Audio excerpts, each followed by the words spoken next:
ಮನೇಲಿ ಕೂತ್ಕೊಂಡು ನಾನು ಕಂಟೆಂಟ್ ಕ್ರಿಯೇಟ್ ಮಾಡ್ತಿಲ್ಲ ಗಾಯ್ಸ್.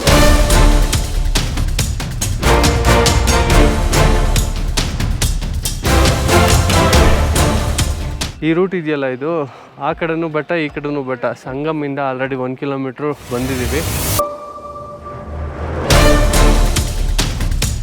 46 ಕಿಲೋಮೀಟರ್ ಟ್ರೆಕ್ ಮಾಡ್ಕೊಂಬಂದ್ರೆ ನಮ್ಗೆ ಇಲ್ಲಿರೋ ಈ ಗುಹೆ ಕಾಣುತ್ತೆ. ಬೊಂಬೆಯಿಂದ ಬಂದಿರೋದು. ಮೇಲ್ಗಡೆ ನೋಡ್ತಾ ಇದೀರಲ್ಲ, ಫುಲ್ಲು ಗ್ಲೇಷಿಯರ್ ಮೆಲ್ಟ್ ಆಗ್ಬಿಟ್ಟಿದೆ. ಏನು ದುಡ್ಡು ಗಿಡ್ಡು ಏನು ತಗೊಳಲ್ಲ, ಎಲ್ಲ ಫ್ರೀ. ಈ ನದಿಲಿ ಆರಾಮಾಗಿ ಸ್ನಾನ ಮಾಡ್ಬೋದು.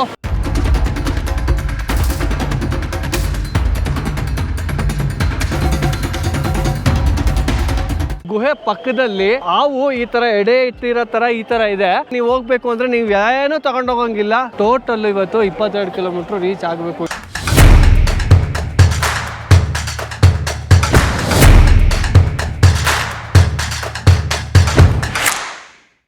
ಪಂಚತರಣಿಯಿಂದ ಸಂಗಮ್ಗೆ ಹೋಗ್ತೀವಲ್ಲ, ಅದೊಂದು ಸ್ವಲ್ಪ ಇದ್ದಿದ್ರಲ್ಲಿ ಮಾಡ್ರೇಟ್ ಡಿಫಿಕಲ್ಟು. ಆರಾಮಾಗಿ ನಾವು ಕೇದಾರ್ನಾಥಲ್ಲಿ ಹತ್ತೀವಲ್ಲ, ಸೊ ಆ ಥರ ರೋಡೇ ಇರುತ್ತೆ, ಆರಾಮಾಗಿ ಹತ್ಬೋದು. ಸೊ ಅಲ್ಲಿಂದ ಅಲ್ಲಿಗೆ ಜಸ್ಟ್ 3 ಕಿಲೋಮೀಟ್ರನ್ನೇ.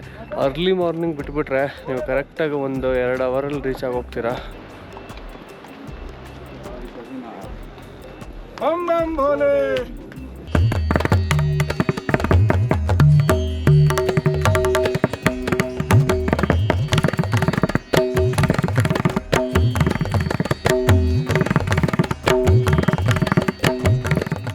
ಫೈನಲಾಗಿ ನಾವು ಸಂಗಮ್ಗೆ ರೀಚ್ ಆಗಿದ್ದೀವಿ. ಇನ್ನೊಂದು ಸ್ವಲ್ಪ ದೂರ ಇದೆ, ತೋರಿಸ್ತೀನಿ ಬನ್ನಿ. ಇಲ್ಲಿಂದ ನಮಗೆ ಬಾಲ್ತಾಲ್ ರೂಟ್ ಕೂಡ ಕಾಣುತ್ತೆ. ಅದೇ ಬಾಲ್ತಾಲ್ ರೂಟು. ಬೆಟ್ಟದ ಮೇಲಿಂದ ಡೌನ್ಗೆ ಹಿಂಗೆ ಇಳ್ಕೊಬಿಡ್ಬೇಕು. ತುಂಬ ನ್ಯಾರೋ ಆಗಿದೆ ಅದು. Shri Amarnath Shri sign board welcomes you at Sangam top. ಹೋಲಿಕೆವು ಇನ್ನು ಇಲ್ಲಿಂದ 4 ಕಿಲೋಮೀಟ್ರ್ ಇದೆ. ಈ ರೂಟ್ ಇದೆಯಲ್ಲ, ಇದು ಆ ಕಡೆನೂ ಬೆಟ್ಟ ಈ ಕಡೆನೂ ಬೆಟ್ಟ. ಸೆಂಟ್ರಲ್ಲಿ ಆ ಬೆಟ್ಟದ ಈ ಕಡೆಗೆ ಸೊ ರೋಡ್ ಮಾಡಿದ್ದಾರೆ. ತುಂಬ ಚೆನ್ನಾಗಿದೆ ಲೊಕೇಶನ್ ಮಾತ್ರ. ಮೇಲ್ಗಡೆ ಫುಲ್ಲು ಮೋಡನೇ ತುಂಬಿಟ್ಟಿದೆ ಬೆಟ್ಟಕ್ಕೆ. ತುಂಬ ಅಂದರೆ ತುಂಬ ಚೆನ್ನಾಗಿದೆ. ಅಲ್ಲಿ ಕಾಣಿಸ್ತಾ ಇದೆಯಲ್ಲ, ಅದೇ ಗುಹೆ. ಸೊ ಮೇ ಬಿ ಫುಲ್ಲು ಫಾಗಿದೆ, ಅದಕ್ಕೆ ಕಾಣಿಸ್ತಾ ಇಲ್ಲ. ಈಗ ಅದು ಹತ್ರಕ್ಕೆ ಹೋಗ್ತಾ ಇದ್ದೀವಿ.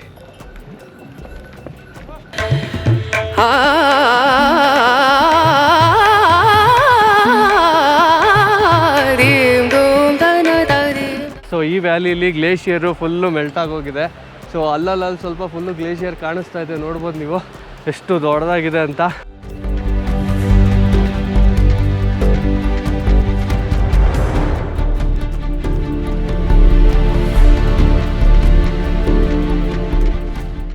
ಇಲ್ಲಿಂದ ನಮಗೆ ಅಲ್ಲಿ ಕಾಣಿಸ್ತಾ ಇದೆಯಲ್ಲ, ಅದೇ ಅಮರ್ನಾಥ ಹೋಲಿಕೆಗೂ.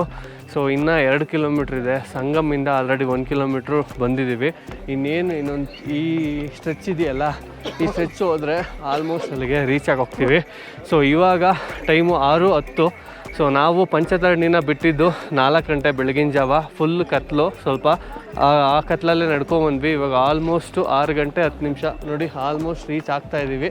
ಇನ್ನೊಂದು 20 ನಿಮಿಷಕ್ಕೆ ಎಲ್ಲ ಹೋಲಿಕೆ ಹತ್ರಕ್ಕೆ ರೀಚ್ ಆಗ್ತೀನಿ. ಸೊ ಹೋಗ್ತಾ ಇನ್ನೂ ಅಪ್ಡೇಟ್ ಕೊಡ್ತೀನಿ. ಬನ್ನಿರಿ ಹೊರಡೋಣ.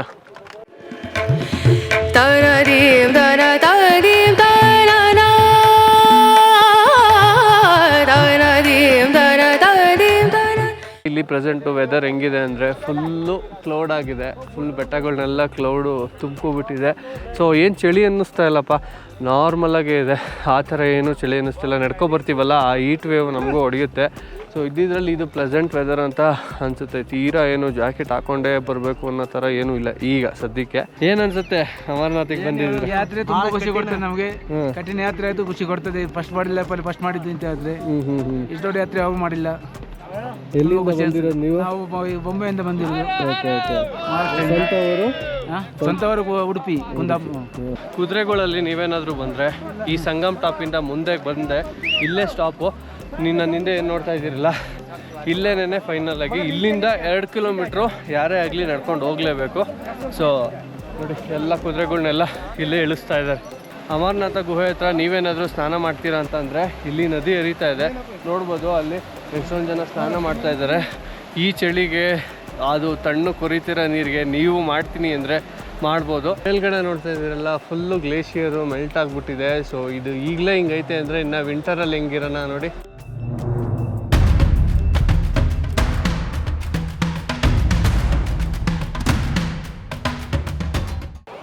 ಆರ್ಮಿ ಕ್ಯಾಂಪ್ ಕೂಡ ಇಲ್ಲಿದೆ. ಸೊ ಅಲ್ಲಿಂದ ಹಿಂಗೆ ಬಂದ್ವಿ ಈಗ. ಸೊ ಈಗ ಡೈರೆಕ್ಟ್ ಹೋಲಿ ಕೇವ್ ಹತ್ರ ಹೋಗಿ so cloak room, mobile, luggage ಎಲ್ಲಿಡಬೇಕು, ಮುಂದೆ ಏನೇನು ಫೆಸಿಲಿಟಿ ಇದೆ ಅಂತ ಎಲ್ಲನೂ ಇನ್ ಡೀಟೇಲಾಗಿ ತೋರಿಸ್ತೀನಿ. ಬನ್ನಿ ಮುಂದಕ್ಕೆ ಹೋಗೋಣ. ನೋಡಿ ಜಸ್ಟ್ ಇನ್ನು ಹೋಲಿ ಕೇವು 1 ಕಿಲೋಮೀಟ್ರ್ ಮಾತ್ರ ಇದೆ ನಮಗೆ. ಗಾಯ್ಸ್ ಇನ್ನೇನು ತೀರಾ ಹತ್ರಕ್ಕೆ ಬಂದ್ಬಿಟ್ವಿ.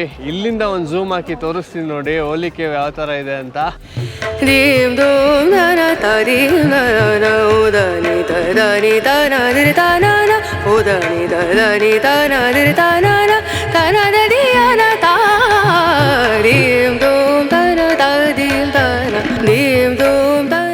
ಇಲ್ಲಿ ಅಮರನಾಥ ದೇವಸ್ಥಾನ ಹತ್ರಕ್ಕೆ ಬಂದಿದ್ದೀವಿ ನೋಡಿ. ಅಲ್ಲೇ ಗುಹೆ ಇರೋ ಅಂಥದ್ದು. ಸೊ ಹತ್ರದಲ್ಲೇ ಈಗ ಕೆಳಗಡೆ ನಾವು ಮೊಬೈಲ್ ಆಗಿರ್ಬೋದು, ನಮ್ಮ ಬ್ಯಾಗ್ ಆಗಿರ್ಬೋದು, ಏನೇ ಡಿಜಿಟಲ್ ವಸ್ತು ಎಲ್ಲನೂ ಇಲ್ಲೇ ಇಟ್ಟು ಹೋಗ್ಬೇಕು. ಸೊ ಅದಕ್ಕೆ ಈಗ ಕ್ಲಾಕ್ ರೂಮ್ಗೆ ನಿಂತಿದ್ದೀವಿ. ಸೊ ಈ ಥರ ಕ್ಯೂ ನಿಂತ್ಕೊಳ್ಳೇಬೇಕು ನೋಡಿ. ನನ್ನ ಹಿಂದೆನೂ ಈ ಥರ ಕ್ಯೂ ಇದೆ. ಈ ಥರ ಕ್ಯೂ ಅಲ್ಲಿ ನಿಂತ್ಕೊಂಡು ಇಟ್ಬಿಟ್ಟು ಹೋಗಬೇಕು. ಸೊ ದರ್ಶನಕ್ಕೆ ಮೇಲ್ಗಡೆ ಹತ್ತಬೇಕಾದ್ರೆ ಯಾವುದೇ ರೀತಿ ವಿಡಿಯೋ ಫೋಟೋಗಳು ತೆಗಿಯೋಕ್ಕಾಗಲ್ಲ. ಸೊ ಇಲ್ಲಿಂದನೇ ಎಲ್ಲ ತೆಗೆದು ತೋರಿಸ್ತೀನಿ. नहीं जाने दिया जाएगा कोई भी इलेक्ट्रॉनिक गैजेट।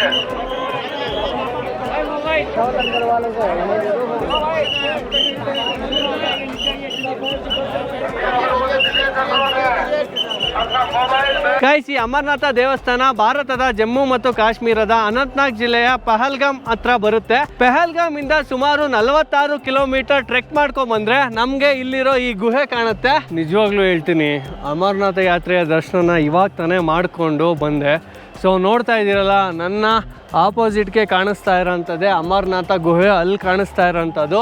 ಸೊ ನಿಮಗೆ ಆ ವ್ಯೂ ಕರೆಕ್ಟಾಗಿ ಕಾಣಿಸ್ಬೇಕು ಅಂತ ಹೇಳ್ಬಿಟ್ಟು ಸೊ ಅದ್ರ ಆಪೋಸಿಟ್ ಬೆಟ್ಟಕ್ಕೆ ಮೇಲ್ಗಡೆಗೆ ಹತ್ತಿ ನಾನು ನಿಮಗೆ ಇದನ್ನ ತೋರಿಸ್ತಾ ಇದ್ದೀನಿ. ಇದಕ್ಕಾದ್ರೂ ನೀವು ನನಗೆ ಸಪೋರ್ಟ್ ಮಾಡಬೇಕು. ಈ ರೀತಿ ಕಷ್ಟಪಟ್ಟು ಒಂದು ಕಂಟೆಂಟ್ ಕ್ರಿಯೇಟ್ ಮಾಡ್ತಾ ಇದ್ದೀನಿ. ಮನೇಲಿ ಕೂತ್ಕೊಂಡು ನಾನು ಕಂಟೆಂಟ್ ಕ್ರಿಯೇಟ್ ಮಾಡ್ತಾ ಇಲ್ಲ ಗಾಯ್ಸ್. ಈ ರೀತಿ ಬಂದು ನಿಮಗೆ ಪ್ರತಿಯೊಂದು ಡೀಟೇಲ್ ಸಮೇತ ಸೊ ಈ ಯಾತ್ರೆನ ಮಾಡಿಸ್ತಾ ಇದ್ದೀನಿ. ಕೆಳಗಡೆಗೆ ಇಳಿದಾಗ ಎಷ್ಟೊಂದು ಜನ ಇದ್ದಾರೆ ಅಂದರೆ ತುಂಬ ಜನ ಇದ್ದಾರೆ ನೋಡಿ.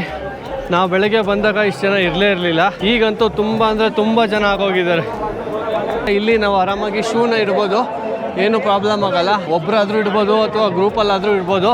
ಏನು ದುಡ್ಡು ಗಿಡ್ಡು ಏನು ತೊಗೊಳಲ್ಲ, ಎಲ್ಲ ಫ್ರೀ. ಕ್ಲಾಕ್ ರೂಮು ಅಷ್ಟೇ, ಏನು ದುಡ್ಡು ಗಿಡ್ಡು ಎಲ್ಲ ತೊಗೊಳಲ್ಲ, ಎಲ್ಲ ಫ್ರೀನೇ. ಗಾಯ್ಸ್ ನಮಗೆ ಅಮರನಾಥ ದೇವಸ್ಥಾನದ ಮುಂದೆನೇ ಈ ರೀತಿ 2-3 ಲಂಗರ್ ಸಿಗುತ್ತೆ. ಸೊ ಆರಾಮಾಗಿ ಇಲ್ಲಿ ದೋಸೆ ಏನಾದರೂ ಹಾಕ್ತಾ ಇರ್ತಾರೆ. ಆರಾಮಾಗಿ ಟಿಫನ್ ಕೂಡ ಮಾಡ್ಕೋಬೋದು. ಸೊ ಊಟ ತಿಂಡಿಗೆ ಯಾವುದೇ ಕೊರತೆ ಇಲ್ಲ. ಇಲ್ಲಿ ಕೂಡ ಅಮರನಾಥ ದೇವಸ್ಥಾನದ ಹತ್ರ ಇಲ್ಲಿಂದ ಕೇವ್ಗೆ ಹೋಗೋಕ್ಕೆ ಏನಿಲ್ಲ ಅಂದರೆ ಒಂದು 5ರಿಂದ 10 ನಿಮಿಷ ಅಷ್ಟೇನೆ. ಆರಾಮಾಗಿ ಮೆಟ್ಲೆಲ್ಲ ಹಾಕಿದ್ದಾರೆ. ಸೊ ಮೆಟ್ಲು ಹತ್ಕೊಂಡು ಹೋಗ್ಬೋದು. ನೋಡ್ರಿ ಇಲ್ಲಿ ಅವಲಕ್ಕಿ ಆಗಿರ್ಬೋದು, ಸೊ ದೋಸೆ ಆಗಿರ್ಬೋದು, ಸ್ವೀಟ್ ಆಗಿರ್ಬೋದು ಎಲ್ಲ ಕೊಡ್ತಾರೆ. ಅದು ದೇವಸ್ಥಾನ. ಇಲ್ಲಿ ಆರಾಮಾಗಿ ದರ್ಶನ ಮಾಡ್ಕೊಬೋದು. ನಾವು ಟಿಫನ್ ಮಾಡ್ಕೊಂಡು ಹೋಗ್ಬೋದು. ಈ ಟಿಫನ್ಗೆ ಯಾವುದೇ ರೀತಿ ಕಾಸ್ಟ್ ಇರಲ್ಲ, ಎಲ್ಲ ಫ್ರೀ.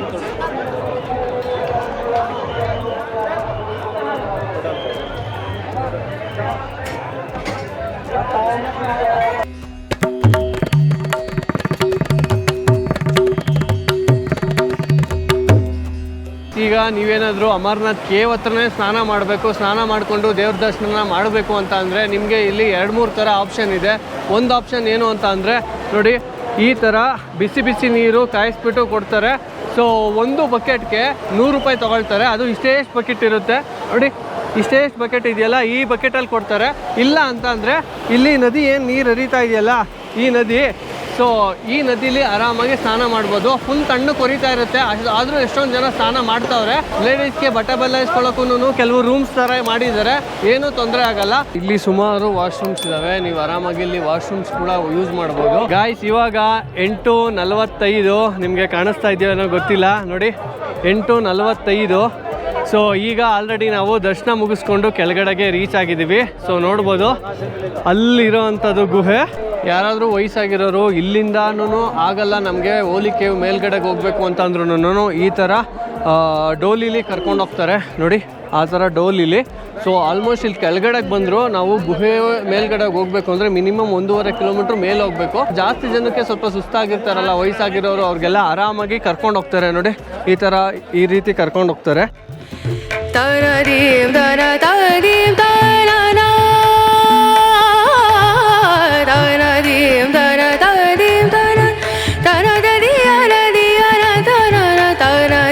da da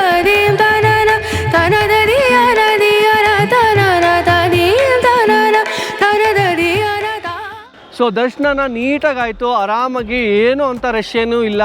ಸೊ ಜನಗಳು ಓಡ್ತಾ ಇರ್ತಾರೆ, ಬರ್ತಾ ಇರ್ತಾರೆ, ಅದರಿಂದ ದರ್ಶನ ಹತ್ರ ನಮಗೇನು ಪ್ರಾಬ್ಲಮ್ ಅಂತ ಅನಿಸಲ್ಲ. ಸೊ ಅಲ್ಲಿ ಮೇಲ್ಗಡೆ ಹೋದರೆ ಸ್ಟೆಪ್ ಬೈ ಸ್ಟೆಪ್ ಇರುತ್ತೆ. ಸೊ ಮೇಲ್ಗಡೆ ಹಿಂಗೆ ಹತ್ಕೊಂಡು ನಾವು ಮೇಲ್ಗಡೆ ನಿಂತ್ಕೊಂಡು ನೋಡಿದ್ರೆ ಗುಹೆ ಒಳಗಡೆ ಒಂದು ತ್ರಿಶೂಲ ಇಟ್ಟಿರ್ತಾರೆ. ಅಲ್ಲಿ ಉದ್ಭವ ಆಗೋಂಥದ್ದು ಸುಮಾರು 16 ಅಡಿ ಇರುತ್ತೆ ಅದು. ಸೊ ಈ ಟೈಮ್ಗೆ ಆಲ್ರೆಡಿ ಕರ್ಗೋಗಿದೆ. ಸೊ ಇನ್ನು ನೆಕ್ಸ್ಟ್ ಬರೋರ್ಗು ಆಲ್ಮೋಸ್ಟ್ ಕರ್ಗೋಗಿರುತ್ತೆ. ಸೊ ಕರೆಕ್ಟಾಗಿ ನೋಡಬೇಕು ಅಂತ ಅಂದರೆ ಅಮರನಾಥ್ ಯಾತ್ರೆ ಸ್ಟಾರ್ಟ್ ಆಗಿದ್ದ ದಿನವೇ ನಾವು ಇಲ್ಲಿಗೆ ಬರಬೇಕು. ಆವಾಗಾದರೆ ನಮಗೆ ಲಿಂಗ ಪ್ರಾಪರಾಗಿ ಕಾಣುತ್ತೆ. ಸೊ ನೆಕ್ಸ್ಟ್ ಟೈಮ್ ನೀವು ಯಾರಾದರೂ ಪ್ಲ್ಯಾನ್ ಮಾಡಿದ್ರೆ ಹಂಗೆ ಪ್ಲ್ಯಾನ್ ಮಾಡ್ಕೊಳ್ಳಿ. ಅಮರತ್ವದ ರಹಸ್ಯನ ಕೇಳಿದ 2 ಪಾರಿವಾಳಗಳು ಕೂಡ ಆ ಗುಹೆಯಲ್ಲಿದೆ. ಒಳಗಡೆ ಅಂತೂ ಎಷ್ಟು ಕೋಲ್ಡ್ ಇರುತ್ತೋ ನಮಗೆ ತಡ್ಕೊಳಕ್ಕಾಗಲ್ಲ. ಆ ಕೋಲ್ಡಲ್ಲಿ ಕೂಡ ಪಾರಿವಾಳಗಳು ಅಲ್ಲೇ ಇದ್ದಾವೆ ಅಂತ ಅಂದರೆ ನೀವು ನಂಬ್ತೀರಾ? ನಿಜವಾಗ್ಲೂ ನನಗಂತೂ ಲಿಟ್ರಲಿ ಶಾಕ್ ಆಗೋದೆ. ನಾನು ಗುಹೆ ಪಕ್ಕದಲ್ಲಿ ಒಂಥರ ಹಾವು ಈ ಥರ ಎಡೆ ಇಟ್ಟಿರೋ ಥರ ಈ ಥರ ಇದೆ. ಹಿಂದೆ ಈ ಬೆಟ್ಟ ಸ್ಟಾರ್ಟ್ ಆದರೆ ಸೊ ಈ ಬೆಟ್ಟದಲ್ಲಿ ದೇವಸ್ಥಾನ ಇರೋವಂಥದ್ದು. ಈ ಕಡೆಗೆ ನೋಡಿದ್ರೆ ನೋಡಿ ಹಾವು ಥರ ಹಿಂಗೆ ಸರ್ಪು ಥರ ಹಿಂಗೆ ಎಡೆ ಎತ್ತಿ ಹಿಂಗೆ ಬಾಗಿರೋ ಅಂಥದ್ದಿದೆ. ಎಷ್ಟು ಚೆನ್ನಾಗಿದೆ ನೋಡಿ ಗೈಸ್. ರೈಟ್ ನಾವು 3888 ಮೀಟರ್ ಹೈಟ್ ಇದ್ದೀವಿ. ಅಂದರೆ 12756 ಅಡಿಗಳ ಎತ್ತರದಲ್ಲಿ ನಾವಿದ್ದೀವಿ. ಈ ಮಹಾದೇವ್ ಕೌಲ್ ಮತ್ತೆ ಅನ್ನೋರು ರಾಜತರಂಗಿಣಿ ಅಂತ ಒಂದು ಪುಸ್ತಕನ ಬರೆದಿದ್ದಾರೆ. ಅದರಲ್ಲಿ ಇದ್ರ ಕಂಪ್ಲೀಟ್ ಡೀಟೇಲ್ಸ್ನ ಮಾಡಿದ್ದಾರೆ. 19ನೇ ಶತಮಾನದಲ್ಲಿ ಕಾಶ್ಮೀರ್ ಪಂಡಿತ್ ಮಹಾದೇವ್ ಕೌಲ್ ಮತ್ತೆ ಅನ್ನೋರು ಸೊ ರಾಜತರಂಗಿಣಿ ಅನ್ನೋ ಒಂದು ಪುಸ್ತಕ ಬರೀತಾರೆ. ಆ ಪುಸ್ತಕದಲ್ಲಿ ಸೊ ಈ ಅಮರನಾಥ ಕೇವ್ ಹಾಗೂ ಶಿವನ ಈ ಅಮರನಾಥ ರಹಸ್ಯದ ಬಗ್ಗೆ ನೀಟಾಗಿ ಎಕ್ಸ್ಪ್ಲೈನ್ ಮಾಡಿ ಬರೀತಾರೆ. ಅದಾದಮೇಲೆ ಜನರು ಇಲ್ಲಿಗೆ ಬರೋಕ್ಕೆ ಶುರು ಮಾಡ್ತಾರೆ. ಸೊ ಮೊದಲು ಒಂದು 12,000 ಜನ ಬರ್ತಾಯಿದ್ರೆ ಇವಾಗ ಅದು 4-5 ಲಕ್ಷ ಇಂದ ಹಿಡಿದು 6 ಲಕ್ಷದವರೆಗೂ ಹೋಗ್ತೈತೆ ದಿನಕ್ಕೆ. ಸೊ ಸುಮಾರು ಏನಿಲ್ಲ ಅಂದರೂ 10,000 ರಿಂದ 15,000 ಜನನ ಅಲೋ ಮಾಡ್ತಾರೆ. ಸೊ ಇಲ್ಲಿಂದ 2 ರೂಟಲ್ಲಿ ವಾಪಸ್ ಹೋಗ್ಬೋದು. ಒಂದು ನಾವು ಹೆಂಗೆ ಬಂದ್ವಲ್ಲ ಪಹಲ್ಗಾಮ್ ಕಡೆಯಿಂದ, ಸೊ ಅದೇ ರೂಟಲ್ಲಿ ವಾಪಸ್ ಹೋಗ್ಬೋದು. ಇಲ್ಲ ನಾವು ಬೇಗ ಹೋಗಬೇಕು ಅಂತ ಅಂದರೆ ಇಲ್ಲಿಂದ ಜಸ್ಟ್ 12 ಕಿಲೋಮೀಟ್ರು ಬಾಲ್ತಾಲು. ಸೊ ಬಾಲ್ತಾಲ್ಗೆ ಹೋಗ್ಬಿಟ್ರೆ ನಮಗೆ ಆರಾಮಾಗಿ ವೆಹಿಕಲ್ ಸಿಗುತ್ತೆ. ಅಲ್ಲಿಂದ ಸೊ ಜಮ್ಮುಗೋ ಶ್ರೀನಗರ ನೀವು ಎಲ್ಲಿಗೆ ಪ್ಲ್ಯಾನ್ ಮಾಡ್ಕೊತೀರೋ ಅಲ್ಲಿಗೆ ಆರಾಮಾಗಿ ಹೋಗ್ಬೋದು. ಸೊ ಬೆಸ್ಟ್ ಅಂದರೆ ಎಲ್ಲರೂ ಆಲ್ಮೋಸ್ಟು ಬಾಲ್ತಾಲ್ ರೂಟಿಂದ ಹೋಗ್ತಾರೆ. ಪಹಲ್ಗಾಮ್ ರೂಟಿಂದ ಯಾರೂ ಹೋಗೋದೇ ಇಲ್ಲ, ಯಾಕಂದರೆ ವಾಪಸ್ ನಡ್ಕೊಂಡು ಹೋಗ್ಬೇಕಲ್ಲ ಅದಕ್ಕೆ. ಆದರೆ ನಾನು ಅಂದ್ಕೊಂಡಿದ್ದೀನಿ ಸೊ ನಾವು ಯಾವ ರೂಟಲ್ಲಿ ಬಂದ್ವೋ ಅದೇ ರೂಟಲ್ಲೇ ಹೋಗಬೇಕು. ಸೊ ಅದೇ ಶಿವ ನಡ್ಕೊಂಡು ಬಂದ ರೂಟಲ್ಲೇ ನಾವು ನಡ್ಕೊಂಡು ಹೋಗ್ಬೇಕು ಅಂತ ನಾನು ಡಿಸೈಡ್ ಮಾಡಿದ್ದೀನಿ. ಸೊ ಈಗ ಅದೇ ರೂಟಲ್ಲೇ ನಡ್ಕೊಂಡು ಹೋಗ್ತಾ ಇದ್ದೀನಿ. ಜೈ ಭೋಲೆನಾಥ್ ಗಾಯ್ಸ್. ಫೈನಲ್ ಆಗಿ ನಮ್ಮ ದರ್ಶನ ಎಲ್ಲ ಮುಗಿಸ್ಕೊಂಡು ಈಗ ನಾನು ವಾಪಸ್ ಹೋಗ್ತಾ ಇದ್ದೀನಿ. ಸೊ ಟೈಮು ಇವಾಗ 11 ಗಂಟೆ ಆಗಿದೆ. ಸೊ ನಾನು ಹೋಗ್ಬೇಕಾಗಿರೋದು Sangam top, Panchatarani, MG top, so Baltal ಆ ರೂಟಲ್ಲಿ ಹೋಗಬೇಕು. ಸೊ ನಾವಿವಾಗ ಪಹಲ್ಗಾಮ್ಗೆ ರಿಟರ್ನ್ ಹೋಗ್ತಾ ಇರೋದ್ರಿಂದ ಸೊ ಮೈನು MG ಟಾಪ್ವರೆಗೂ ಹೋಗಬೇಕು 16 ಕಿಲೋಮೀಟ್ರು. ಅಲ್ಲಿಂದ ಅದಾದಮೇಲೆ ಸೊ 6 ಕಿಲೋಮೀಟ್ರು ರೀಚ್ ಆಗಬೇಕು. ಟೋಟಲ್ ಇವತ್ತು 22 ಕಿಲೋಮೀಟ್ರು ರೀಚ್ ಆಗಬೇಕು. ಎಲ್ಲಿಗೆ? ಶೇಷ್ನಾಗ್ವರೆಗೂ ಹೆಂಗನ ಮಾಡಿ ರೀಚ್ ಆಗೋಗ್ಬಿಡಬೇಕು. ಅಲ್ಲಿಗೆ ಹೋದರೆ ಶೇಷ್ನಾಗಲ್ಲಿ ಕರೆಕ್ಟಾಗಿ ಸ್ಟೇ ಸಿಗುತ್ತೆ.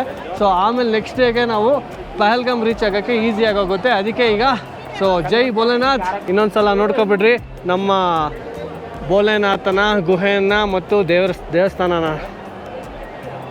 ಗೈಸ್ ಈ ವಿಡಿಯೋದಲ್ಲಿ ನಾನು ನಿಮಗೆ ಪಂಚತರಣಿಯಿಂದ ಅಮರನಾಥ್ ಗುಹೆ ಯಾವ ರೀತಿ ಬಂದ್ವಿ, ಸೊ ಅಮರನಾಥ್ ಗುಹೆ ಹತ್ರ ಏನೇನು ಫೆಸಿಲಿಟೀಸ್ ಇದೆ, ಹಾಗೂ ಗುಹೆ ಯಾವ ರೀತಿ ಎತ್ಕೊಂಡು ಹೋದ್ವಿ, ಹಾಗೂ ಗುಹೆಯ ಸುತ್ತಮುತ್ತ ಎಲ್ಲನೂ ತೋರಿಸ್ಕೊಟ್ಟಿದ್ದೀನಿ. ಸೊ ಈ ವಿಡಿಯೋ ಏನಾದರೂ ನಿಮಗೆ ಇಷ್ಟ ಆಗಿದ್ದರೆ ಈ ವಿಡಿಯೋನ ಲೈಕ್ ಮಾಡಿ, ಕಮೆಂಟ್ ಮಾಡಿ, ಶೇರ್ ಮಾಡಿ, ಹಾಗೂ ನನ್ನ ಚಾನಲನ್ನು ಸಬ್ಸ್ಕ್ರೈಬ್ ಮಾಡಿ.